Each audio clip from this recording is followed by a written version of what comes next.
السلام عليكم ورحمة الله وبركاته. حبايبي عاملين ايه؟ يا رب تكونوا بألف خير. قبل ما نبدأ الفيديو بتاعنا، اللهم صل وسلم وبارك على سيدنا محمد وعلى آله وصحبه أجمعين. ازيكم؟ وحشتوني من آخر فيديو عملناه مع بعضينا. النهاردة ان شاء الله جايين بيوم جديد وفيديو جديد كده، بس ان شاء الله ينال عجبكم. اول حاجة طبعا بقى ايه، نعمل فطار كده حلو علشان خاطر ايه، نفوق ونفوق ونروق. لازم ندلع نفسينا، امال هنسيبه نفسنا كده يعني؟ لا طبعا ما ينفعش. كان عندي فراخ، بجيب اللي هي الفراخ الناجتس دي، انا بحبها قوي بصراحه. هي والستريبس والبرجر الفراخ برضو جميل جدا.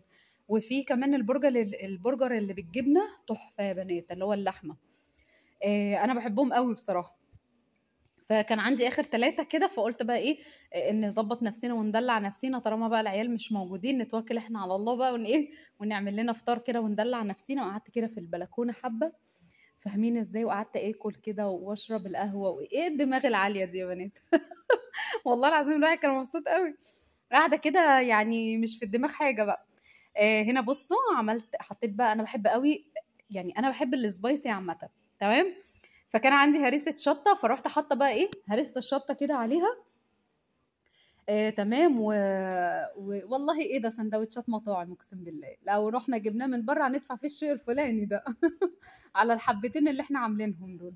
يلا الحمد لله. المهم يعني، عملت بقى ايه، حطيت الهريسة الشطة زي ما انتم شايفين، وحطيت كاتشب سبايسي برضو. بس وحطيت اهو القهوة، ويلا بينا على البلكونة بقى. وقعدت بقى، خدت وديت مع نفسي كده، وقعدت افكر بقى، والدنيا كانت جميلة يعني. بس هنا بقى ايه، عملت كان عندي لحمة شرايح. تمام. انا بحبها قوي يا بنات بالبصل، بحبها قوي قوي قوي.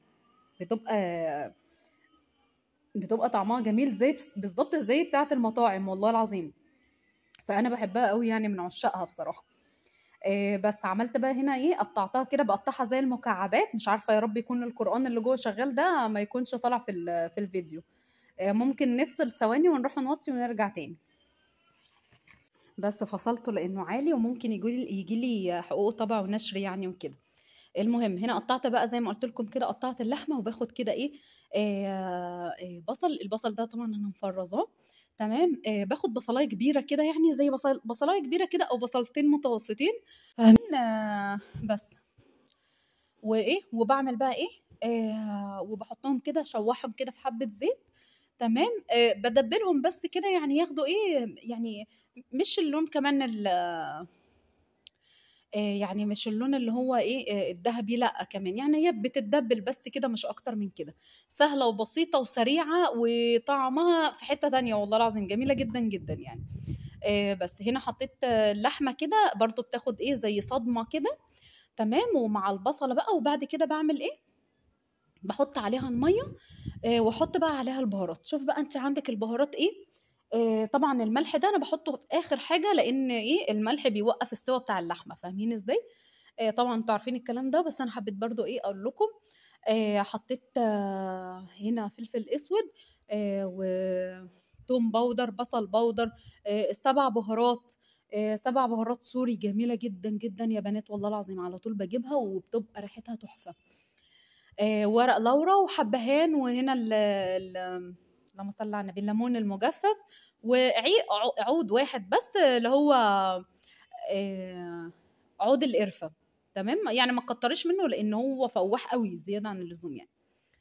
تمام، عشان ما يظهرلكيش بس في الاكل. بس ورحت بقى حاطه كده ميه سخنه عليها، ورحت حاطه بقى ايه، قفلت عليها النار يعني. نار ايه، قفلت عليها، حطيت ورق فويل، وحطيتها على الغطا كده. وخلاص، وسبتها بقى تستوي مع نفسها. كل شويه كده اروح اشوفها. تمام. استوت ما استوتش، ازود شويه ميه كده، وبعد كده ايه، يعني احط حبه ميه واسيبها تستوي. في الاخر خالص بقى بحط الملح. تمام. هنا بقى عملت المكرونه، حطيت كيس صلصه كده. تمام. وكيس بحب احط كيس صلصه معاها يعني، وحته بقى هريسه شطه حلوه كده. يعني بتحمي المكرونه وبتخليها طعمها ايه، تحفه بصراحه. تمام. اهو.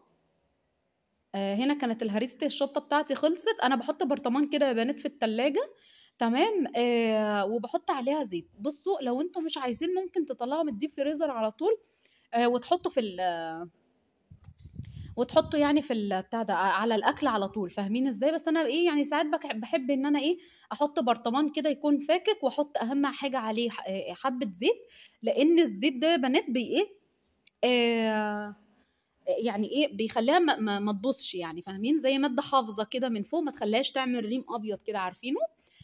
بس فبتحطيه بقى في التلاجة وبيقعد معاكي كتير جدا جدا يعني، فاهمين ازاي؟ بس ولما يفضى تبقي تمليه يعني تاني وكده. لو مش حابين البرطمان ده ممكن تطلعه من الديب فريزر على طول على الاكل، مش هتفرق برضه. هنا برضه جبت ايه قلت بقى نعمل شويه سلطه كده جنبهم. انا يعني الاكله دي يا بنات من عشاقها بجد بجد، بحبها جدا جدا جدا. اهو قطعت كده، كان عندي جزر وطماطم وخيار، وبقطع اهو الفلفل. تمام. ببشر بقى الجزر كده، طبعا طبق سلطه يعني تحفه جميل جدا بصراحه. وبحب قوي لما احط عليه الجزر بيبصوا بيوديه في حتة تانية خالص بجد.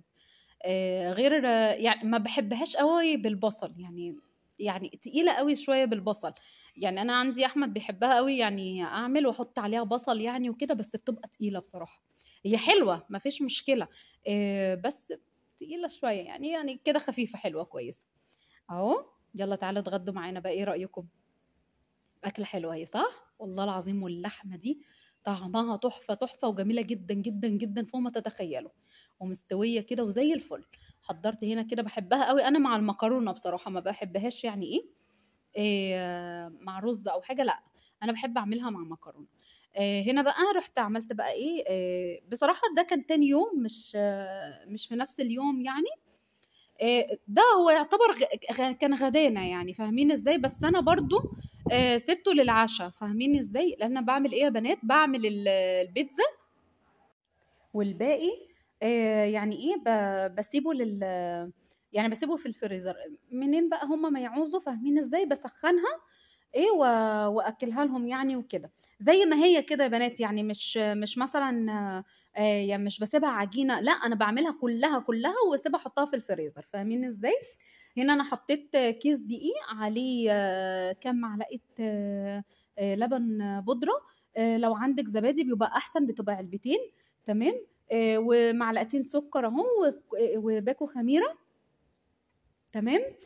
بس وبقلبهم كده، وبحط نص كوبايه زيت. ماشي اهو زي ما انتم شايفين، وبسخن شويه ميه. تمام. يعني الميه تبقى فتره بس كده، وعلى حسب بقى العجن بتاعك، فاهمين ازاي؟ يعني على حسب الدقيق ما يلم معاكي وكده. لقيتيه كده تمام خلاص، يبقى توقفي ميه. يعني هنا اخدت حوالي معايا كوبايتين كده ولا حاجه. تمام. اهي العجينه ما شاء الله بتبقى جميله جدا جدا، ما فيهاش اي حاجه خالص يا بنات. انا بشوف بنات والله العظيم وحياه ربنا بيجيبوا عجينه البيتزا من بره، تقولوا لي ليه؟ اقول لكم ما اعرفش، يعني هي ما فيهاش حاجه يا جماعه، والله حاجه سهله جدا وبسيطه يعني. عجينه زي اي عجينه يعني، فاهمين ازاي؟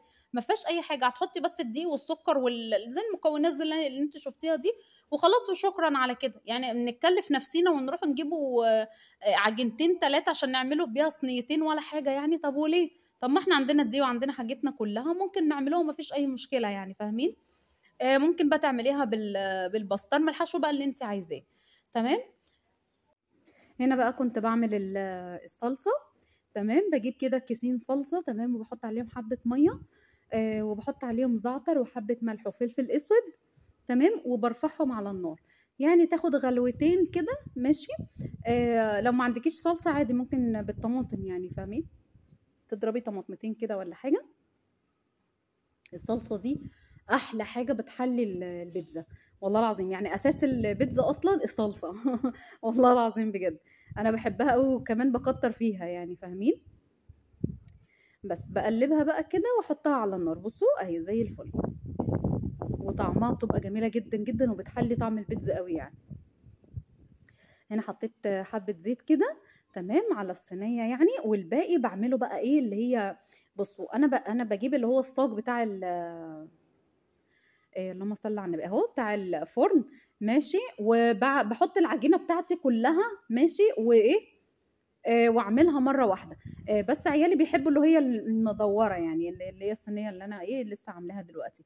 هي مش فارقه يا جماعه، مثلثه مدوره اي ما بيتزا كلها هتطلع بيتزا، والله ميني بيتزا هتطلع بيتزا برضه فاهمين ازاي؟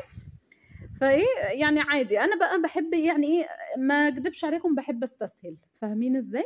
انا عملت لهم دي، والباقي بقى ايه، رحت رصاه كده في الصينيه في الصاج الكبير دوت، وطلعت بيتزا زي الفل.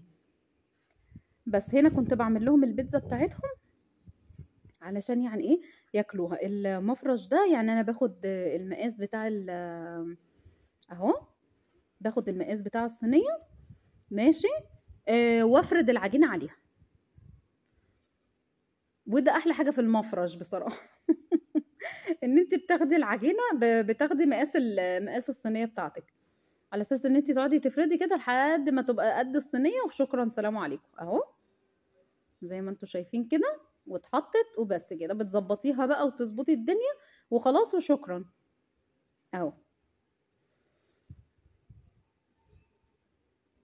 كنت الاول اعملها كبيره، يعملها صغيره يعني وافضل محتاسه بقى، فاهمين ازاي؟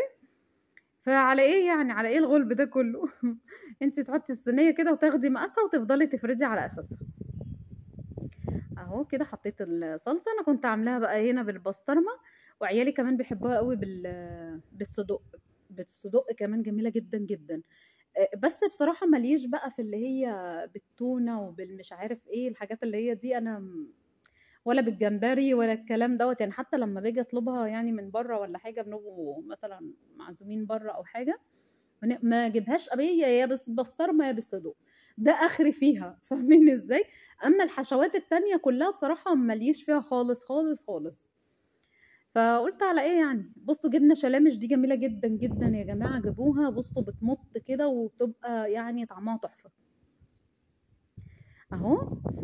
بس بقالها فتره كده ما نزلتش، مش عارفه في ايه. ممكن هيغلوها بقى ولا ما تعرفوش في ايه يعني.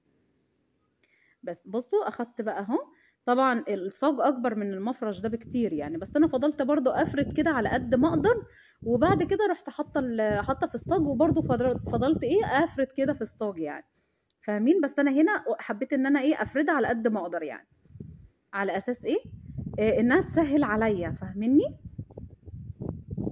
اهو.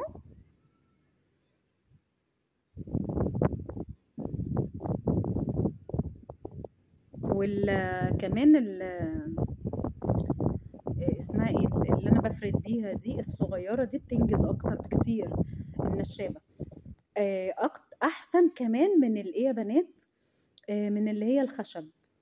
لا يعني الخشب دي تقيله شويه، دي اسهل بقى بايد واحده كده، ويلا يلا يلا تفردي وتبقى الدنيا زي الفل. عمركم شفتوا صاج كده بالطريقه دي اللي احنا فيها دي؟ يلا الحمد لله الحمد لله. النبي كده انجز يا بنات اقسم بالله، يعني بنخلص ونظبط حالنا ويلا بينا اهو. اهو حطيت بقى كده، حطيت كل اللي باقي بقى الزيتون والفلفل والطماطم وكله بقى، حطيت كله، وبعد كده زقيته في الفرن. كانت الصينية اللي انا عاملاها طلعت اهي، دي طلعت، ودي رحت مدخلة دي بقى اهي. بصوا والله العظيم ولا اجدعها مطعم. اوعي تقولي على حاجة ما اعرفهاش، مفيش حاجة اسمها ما تعرفيش، كلنا بنعرف، نعمل كل حاجة. انت بس حبي الحاجة اللي انت بتعمليها والله العظيم، وهتبقى كل حاجة سهلة بالنسبة لك اهو. ايه رأيكم؟ يا عيني يا عيني والنبي انا جوعت، طب ما اروح اكل. انا عايزه بيتزا ماليش دعوه. اهي دي في الفرن اهو، تمام.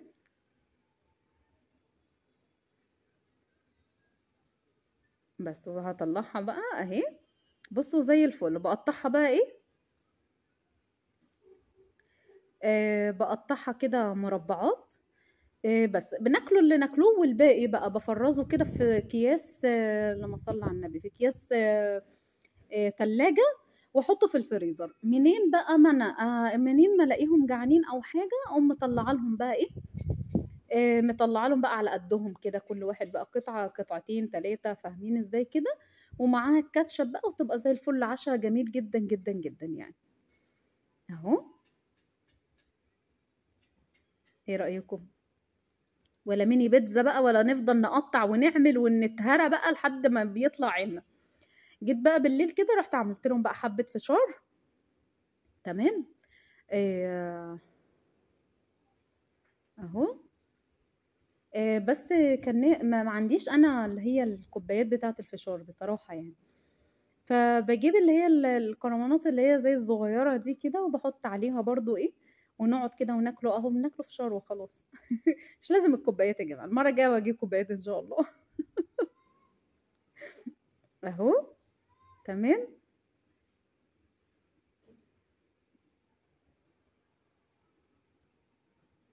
بس وبهدي بقى النار خالص لحد بقى ما يقعد تك تك تك تك تك تك لحد ما يخلص.